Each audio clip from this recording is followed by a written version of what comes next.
Hello friends, आप सभी का स्वागत है मेरे इस यूट्यूब चैनल पे। मेरा नाम है अंकित कुमार और आज हम लोग चाइल्ड डेवलपमेंट एंड पेडागोजी के बहुत इंपॉर्टेंट क्वेश्चन करने वाले हैं। और मैंने 1 से 10 और 11 से 20 का क्वेश्चन किया है जो कि मेरे पिछले वीडियो में है। आप वो वीडियो मेरे प्लेलिस्ट में देख सकते हैं। तो चलिए हम लोग करते हैं आज 21 to 30 क्वेश्चन हम लोग कवर करेंगे। तो मेरा पहला क्वेश्चन है, संरचनावादी सिद्धांतों के अनुसार अधिगम के बारे में निम्नलिखित में से कौन सा कथन सही है। संरचनावादी सिद्धांत, ठीक है, किसी के बारे में हम संरचना करते हैं, कोई क्रिएटिविटी सोच होती है, तो वो सिद्धांत के लिए कौन सा अधिगम है, वो उसके लिए कौन सा कथन सही है। अधिगम मेरा पहला ऑप्शन है, अधिगम एवं पुनरुत्पादन एवं स्मरण की प्रक्रिया। नहीं, स्मरण की प्रक्रिया नहीं है, ठीक है। मेरा दूसरा ऑप्शन है, अधिगम यंत्रवत याद करने की प्रक्रिया है। याद करने की प्रक्रिया नहीं है। अधिगम आवृत्ति संबंध के द्वारा व्यवहारों के अनुबंधन है।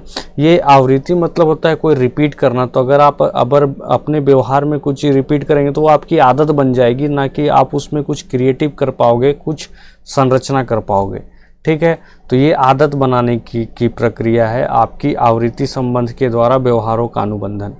तो ये मेरा गलत हो जाएगा। अधिगम सक्रिय विनियोजन के द्वारा ज्ञान की संरचना की प्रक्रिया है। हाँ, सक्रिय विनियोजन एक सक्रिय नियोजन के द्वारा ज्ञान की संरचना की प्रक्रिया है और ये मेरा सही है। तो मेरा चौथा आंसर हो जाएगा। अब हम चलते हैं अपने अगले क्वेश्चन की ओर। विद्यार्थियों को स्पष्ट उदाहरण एवं गैर उदाहरण देने से क्या परिणाम है।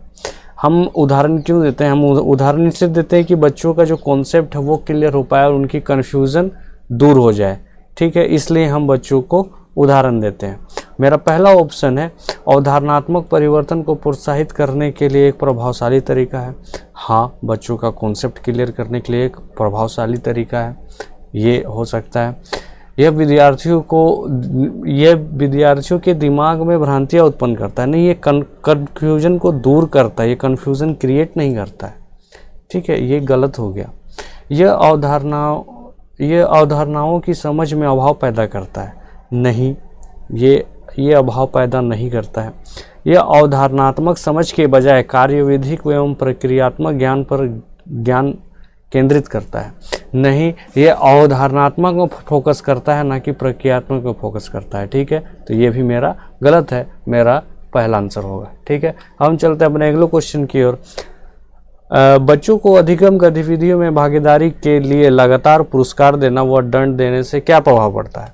अगर कोई बच्चा है उसे आप लगातार पुरस्कार दे रहे हैं या लगातार दंड दे रहे हैं तो जो बाहरी अभिप्रेरणा है वो बच्चे का बढ़ेगा, बच्चे की आंतरिक अभिप्रेरणा कम हो जाएगी। अंदर से जो रुचि होती है, जो जिज्ञासा होती है वो कम हो जाएगी और वो बच्चे सिर्फ और सिर्फ पुरस्कार की ओर देखेंगे। उनका जो मेन एम रहेगा वो पुरस्कार रहेगा, ठीक है। तो इसीलिए इससे क्या प्रभाव पड़ेगा? बाहरी अभिप्रेरणा कम होगी?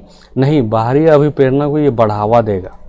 आंतरिक अभिप्रेरणा बढ़ती है? नहीं, आंतरिक अभिप्रेरणा घटती है, ठीक है। बच्चों को प्रदर्शन आधारित लक्ष्यों के बजाय निपुणता पर ध्यान देने के लिए प्रोत्साहित करते। नहीं, ये निपुणता में प्रोत्साहित नहीं करेगी, ठीक है। ये किसके लिए? ये टैलेंट पे बच्चे का फोकस नहीं रहेगा, बच्चे का फोकस रहेगा पुरस्कार के लिए। तो ये निपुणता को प्रोत्साहित नहीं करती है। अधिगम में बच्चों की स्वाभाविक अभिरुचि जिज्ञासा कम होती है। हाँ, ये जो अगर आप बच्चे को लगातार पुरस्कार देगा या लगातार ये दीजिएगा तो बच्चे क्या करते हैं, बच्चे अभिरुचि और उनकी जिज्ञासा क्या हो जाती है, कम होने लगती है। तो ये मेरा चौथा आंसर है। अब हम चलते हैं अपने अगले क्वेश्चन की ओर। निम्नलिखित में से कौन सी प्रथा सार्थक अधिगम को बढ़ावा देती है। सार्थक अधिगम मतलब ये होता है कि जो सिखाने का जो सही तरीका है उसको बढ़ावा देती है। तो शारीरिक दंड तो नहीं देना है, ठीक है। तो जो मेरा एक है उसको तो हम काट देंगे, इसमें भी एक है, इसमें भी एक है, तो ये मेरा कट गया। और ये क्या है? निरंतर तुलनात्मक मूल्यांकन।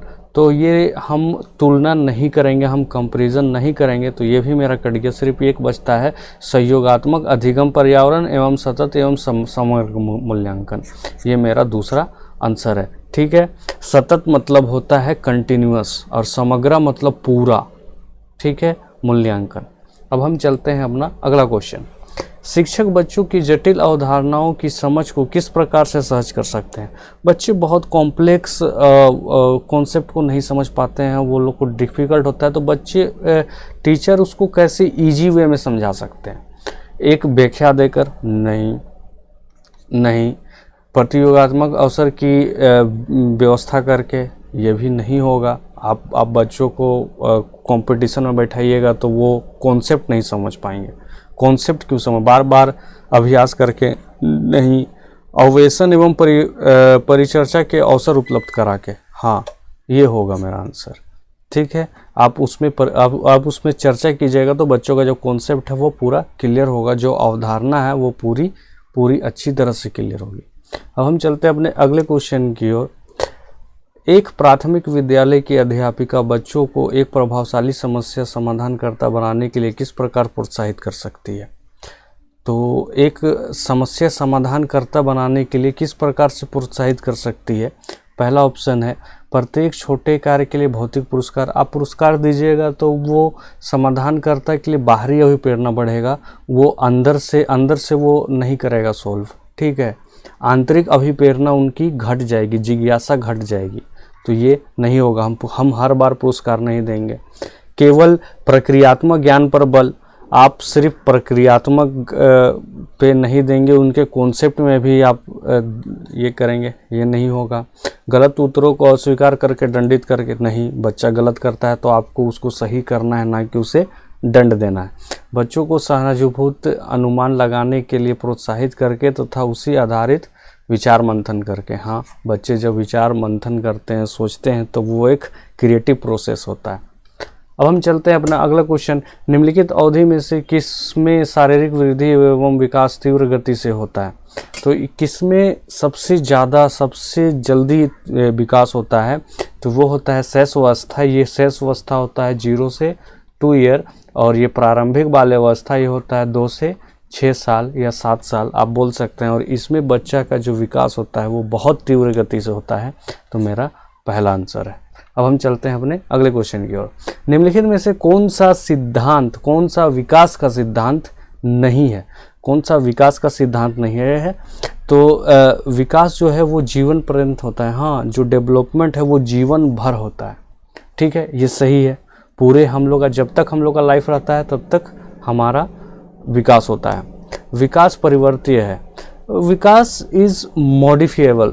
विकास मॉडिफिएबल नहीं होता है कि आप अपने हिसाब से विकास को, डेवलपमेंट को आप मॉडिफाई कर पाओ, आप बदल पाओ। कुछ फैक्टर ऐसे होते हैं, जैसे मोटा पतला, कुछ आपके फैक्टर ऐसे हैं कि आप जिम जाके कुछ हद तक पतला कर सकते हो, लेकिन लंबाई को आप घटा बढ़ा नहीं सकते हो। कुछ हद तक आप बढ़ा सकते हो, लेकिन कोई आदमी 5 फीट का, उसको आप 4 फीट करने बोलिए तो आप नहीं कर पाओगे, उसको आप अपने तरीके से मॉडिफाई नहीं कर पाओगे।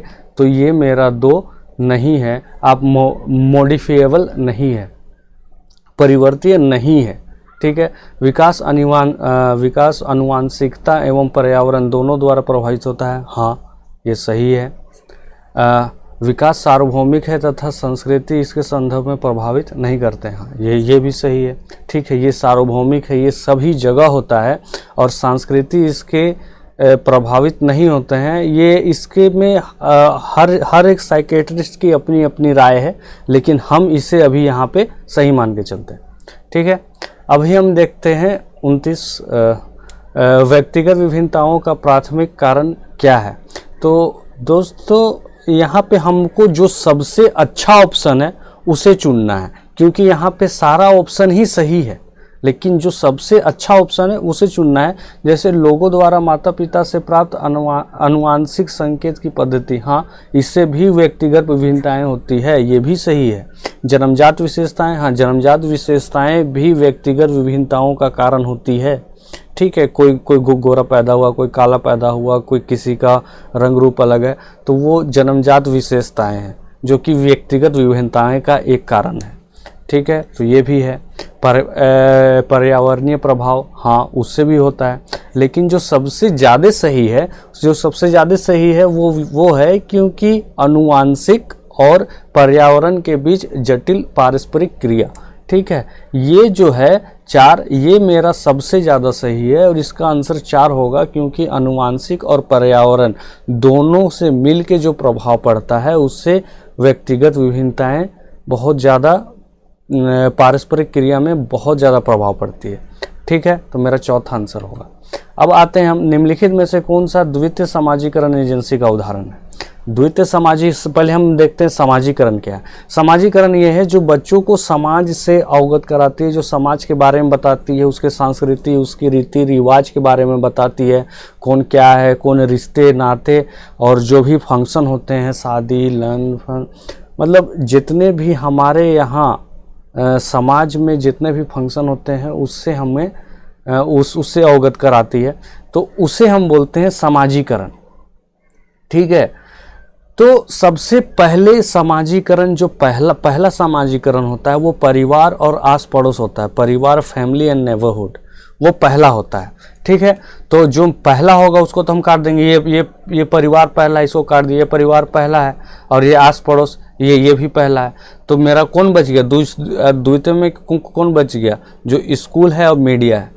ठीक है, जो स्कूल है वो द्वितीय समाजीकरण है, जो पहला समाजीकरण है वो फैमिली है, आस पड़ोस है, नेबरहुड है, और जो दूसरा होता है जो जहाँ पे हम दूसरे लेवल पे हम समाज को देख पाते हैं, सीख पाते हैं, वो है स्कूल। तो ये मेरा दूसरा द्वितीय समाजीकरण एजेंसी क्या है? स्कूल और एवं मीडिया है। तो ये था हमारा लास्ट क्वेश्चन, और अगर आपको अच्छा लगे तो प्लीज़ मेरे चैनल को सब्सक्राइब कीजिए और देखते रहिए और मेरे साथ बने रहिए। तो चलिए चलते हैं।